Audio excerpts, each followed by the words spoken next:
नमस्कार दोस्तों। आशा दशमी की पौराणिक व्रत कथा जो भगवान श्री कृष्ण ने अर्जुन को सुनाई थी।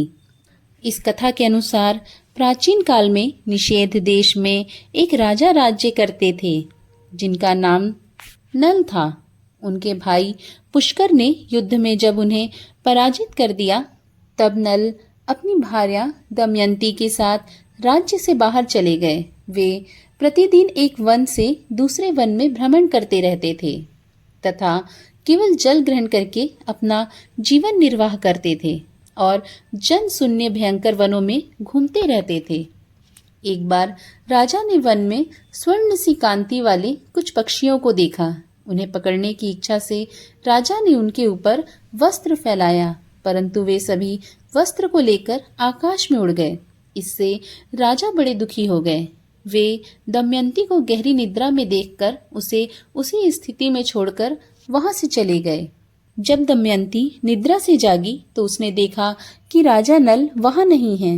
राजा को वहां ना पाकर वह उस घोर वन में हाहाकार करते हुए रोने लगी। महान दुख और शोक के संतप्त होकर वह नल के दर्शन की इच्छा से इधर उधर भटकने लगी। इसी प्रकार कई दिन बीत गए और भटकते हुए वह चेदी देश में पहुंची। दमयंती वहां उन्मत्त सी रहने लगी। वहां के छोटे छोटे शिशु उसे इस अवस्था में देखकर कौतुकवश घिरे रहते थे। एक बार कई लोगों से घिरी हुई दमयंती को चेदी देश की राजमाता ने देखा। उस समय दमयंती चंद्रमा की रेखा के समान भूमि पर पड़ी हुई थी। उसका मुखमंडल प्रकाशित था। राजमाता ने उसे अपने भवन में बुलाया और पूछा, तुम कौन हो? इस पर दमयंती ने लज्जित होते हुए कहा, मैं विवाहित स्त्री हूँ। मैं न किसी के चरण धोती हूँ और न किसी की उच्छिष्ट भोजन करती हूँ। यहाँ रहते हुए कोई मुझे प्राप्त करेगा तो वह आपके द्वारा दंडनीय होगा। देवी, इसी प्रतिज्ञा के साथ मैं यहाँ रह सकती हूँ। राजमाता ने कहा, ठीक है, ऐसा ही होगा।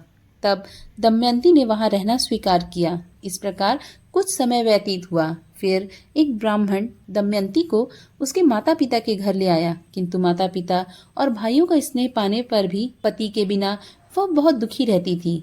एक बार दमयंती ने एक श्रेष्ठ ब्राह्मण को बुलाकर उनसे पूछा, हे ब्राह्मण देवता, आप कोई ऐसा दान एवं व्रत बताएं जिससे मेरे पति मुझे पुनः प्राप्त हो जाएं। इस पर उस ब्राह्मण ने कहा, तुम मनोवांछित सिद्धि प्राप्त करने वाले आशा दशमी व्रत को करो। तुम्हारे सारे दुख दूर होंगे और तुम्हें अपना खोया पति वापस मिल जाएगा।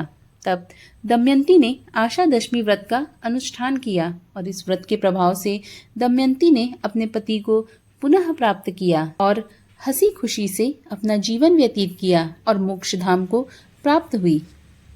आशा करती हूँ आपको आज की मेरी ये कथा पसंद आई होगी। पसंद आई हो तो एक लाइक कर दें। चैनल पर नए हो तो चैनल को सब्सक्राइब कर लें। साथ ही नोटिफिकेशन बेल ऑन कर लें जिससे मेरे आने वाली वीडियो की जानकारी आपको सहज ही प्राप्त हो सके। राधे राधे।